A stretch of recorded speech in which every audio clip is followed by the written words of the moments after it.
Hey, I'm Peter Franson from christiangeekcentral.com and Spirit Blade Productions, doing something a little bit different this time, and I thought I would present what I hope is an interesting list to you guys. I'm always looking for these kinds of movies, but with Dungeons and Dragons releasing March 31st, 2023 in theaters, I kind of got to thinking, well, in the meantime, what fantasy movies would I maybe want to revisit or recommend to you that scratch a similar itch, that if you want a particular element of D&D-ness in your movies, that these would be the movies that you would potentially go to, because there is something distinct from D&D. Of course, Lord of the Rings was an inspiration for D&D, but it's missing some elements, some aesthetic vibe, some different aspects that really are true of D&D movies. And so I'm going to explain kind of what I have in mind. Basically, I should say up front that my criteria for choosing these movies was a balance between film qualities I want, because I do want them to be, not terrible movies or not terrible experiences for me.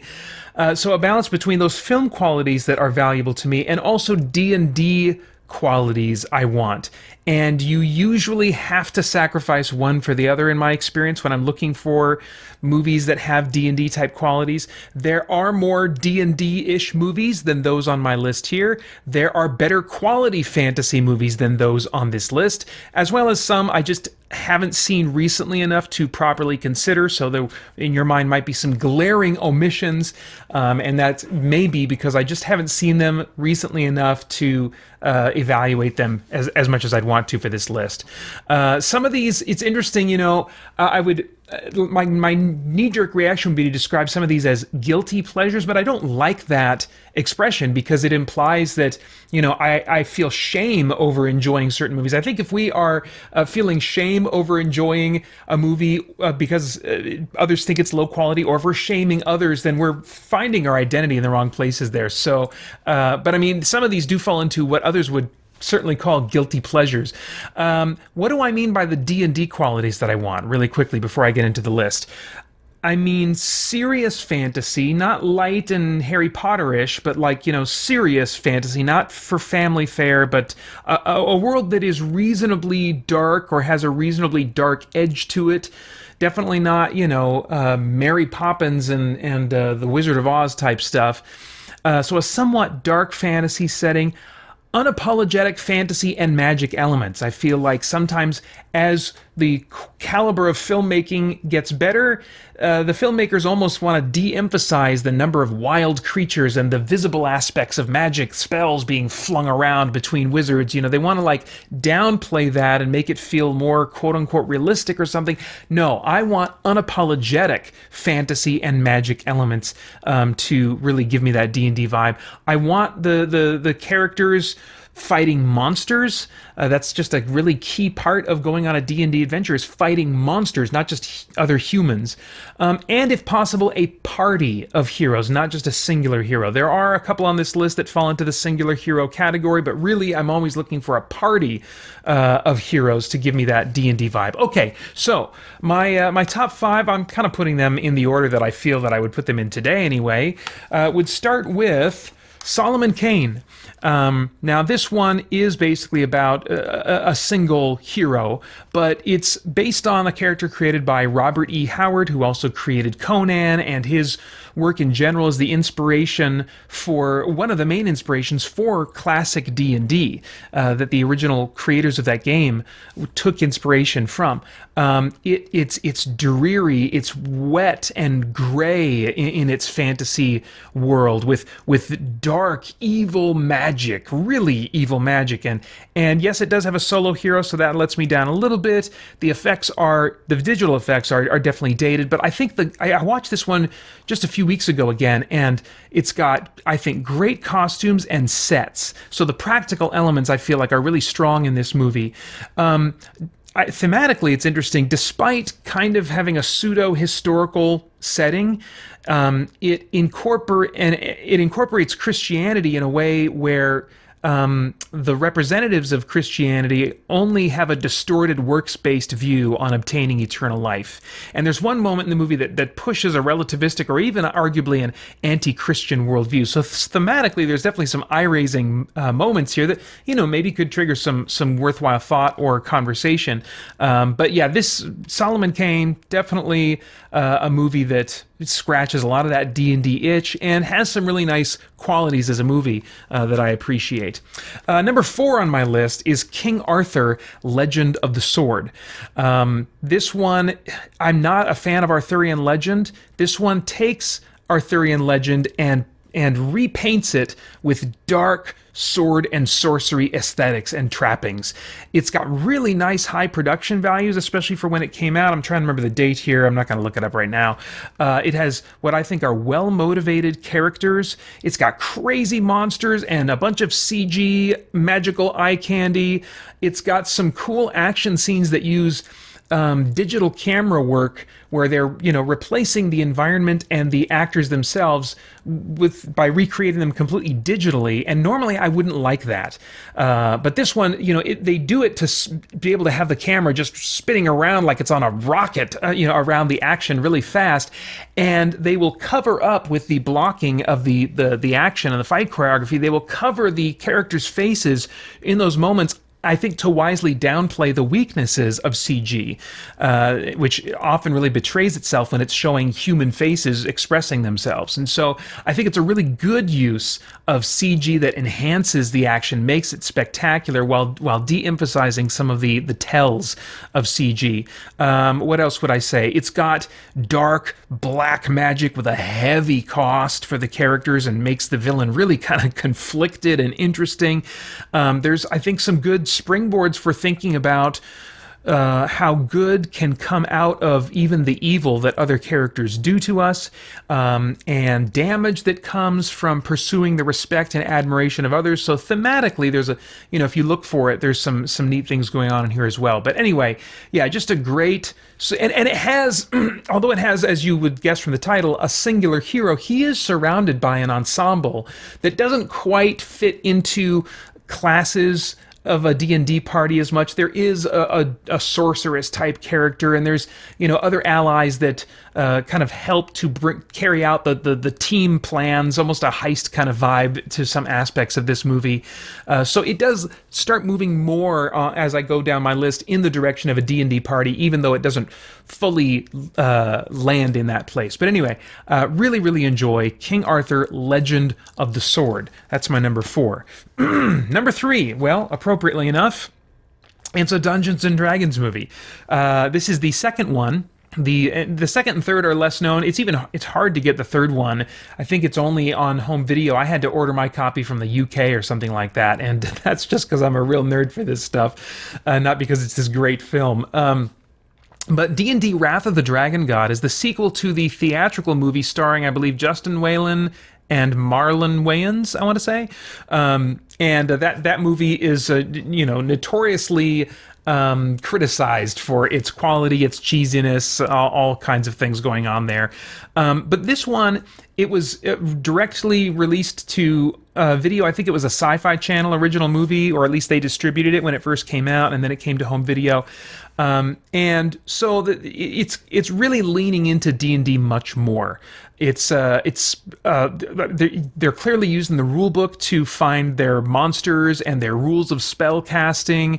There is an adventuring party with classic core character classes represented. The acting is a bit overdone. The visual effects are very dated, but it really endeavors to respect the source material and to take it seriously, even if the writing and the characters aren't that great. So it is a sequel to the original movie, but by the time I got around to watching this, I just had very foggy memories of the original movie, and that's enough for you. In fact, you don't even need to watch the original movie. There's a villain that dies in the first one that kind of is resurrected as a lich or something like that, and he's the main villain of this movie. But I think there's a voiceover with him explaining his past and stuff. That's all you need, If you're just looking honestly to get the D&D itch scratched, it's fine. Everybody comes from somewhere, so you don't have to put yourself through watching the first one to enjoy, I think, what is offered by Dungeons and Dragons Wrath of the Dragon God. All right, number 2 on my list is a very D&D-like movie, and that's Warcraft. This is probably the best blend on my list of, like, equal parts, production quality and D&D elements. It's not as high as it could be in both of those areas, but I would say, it's a good, like, 70 to 80, I don't know, I'm not going to put numbers to it. Anyway, tons of spectacular magic and creatures, performances that, interestingly, I thought suggest more under the surface than the dialogue contains. I said in my review that I felt like the actors at times, especially the 2 main actors, that they really had thought through their characters, and you can see suggestions in their performance of things going on in their minds that just are not in the dialogue, and that give the sense that there is maybe a deeper and a richer story here than unfortunately comes through in the dialogue. So it has some shortcomings in the script, but I thought that some of the performances really elevated, what was there. Let's see here. The acting, I feel, is much more solid and understated than what is typical for something that's this D&D-ish. And so, yeah, I really appreciate this movie for what it is, and that's Warcraft. I don't think you have to be familiar with the game at all. I've never played Warcraft. Well, I think I played maybe 30 minutes of it, of WoW, but that was it. Anyway, but this is, if you want a D&D itch scratched, I would recommend personally, if you like your things a little bit more grim and grounded looking, I actually, when I watch this, I dial down the color saturation to just wash it out just a little bit to make it feel a little bit more serious. The colors are a little bit bright for my taste, but otherwise, for all the D&D-ness that it has in it, I really appreciate Warcraft.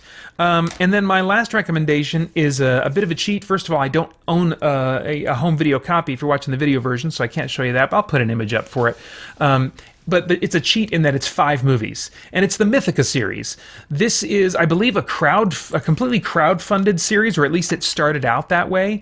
And it's all these movies you can find on Amazon Prime. I think they've been on Prime for years now. I don't know that they've ever left, or they ever will. But you can also find them other places too, like Vudu. I think on Amazon you can even watch them free with ads, which I would rather not watch them with ads. But I think like Vudu and Tubi TV, you can also find the entire Mythica series anytime watching it free with ads. The acting, I feel like, is a step up from Dungeons and Dragons Wrath of the Dragon God, but still it's somewhat overstated, and it's filled though with D&D gameplay tropes like looting and upgrading your gear. After you defeat the bad guys, then you go through their stuff and you take what fits your fighting style or whatever. The spells require components that you have to pull out of pouches really quick and get ready and then say the brief incantation, and then you make it happen. So some really nice kind of Vancian magic stuff going on there. There are strongly defined, I feel, classes. Even though some of them are dual classes, I still felt like, oh, that's a dual class character. I can tell that there's 2 classes here, And it's not even a licensed D&D thing, but they probably had D&D or Pathfinder or other kind of ripoffs of D&D clearly in mind in terms of the mechanics of how things work in this world. But there was a cleric, there's a rogue, there's a barbarian, there's a wizard, or some blend of those things. There's a quest involving a long journey to fight a great ancient evil, and I feel like these movies were made when drones started becoming more available. And so, back in the day when you needed a helicopter to do those big Lord of the Rings shots of showing the party running across a green mountainous area with snow-capped mountains in the distance, you needed a helicopter to pull out those kinds of things. But by the time these movies were made, with this crowd-funded thing, this really can-do attitude, I'm pretty sure they were using drones to give you some of those same, not near as many, and not near as beautiful and grand looking, but they got some really nice cinematography given the grassroots effort going on here now and then. So the visual effects are still very dated and kind of cheap looking, but it's definitely more of that D&D quality. Wait, what am I saying? Definitely more D&D. Oh yeah, definitely more D&D than quality in terms of those two elements that I would want. But really, nothing has scratched the itch for those elements of D&D-ness more for me than these movies. And I also, became attached to the characters over time. There's 5 movies, as I said. And it also helps that I think the movies are very connected. And so what I found I was able to do while watching these was kind of adjust my expectations and say, okay, let's imagine for a moment I'm not watching movies here, but I'm watching a TV series, an unusually serialized TV series from the mid 2000s. And I felt like I was able to then calibrate my expectations to accept what I was seeing in the visual effects, and even appreciating now and then when, as I said, some nice drone shots or do things that, even weren't common in TV shows of the mid 2000s. So, yeah, Mythica. There's 5 of them, and if you want your D&D itch scratched, I would highly recommend checking it out. At least it won't cost you anything to give it a try. Amazon Prime, bunch of other places. That's the Mythica series. And those are my top 5-ish, I kind of cheated, D&D-ish movies. And I'm always looking for more, so I would love to hear your suggestions too. But that's all for now. Thanks so much for watching. Bye-bye.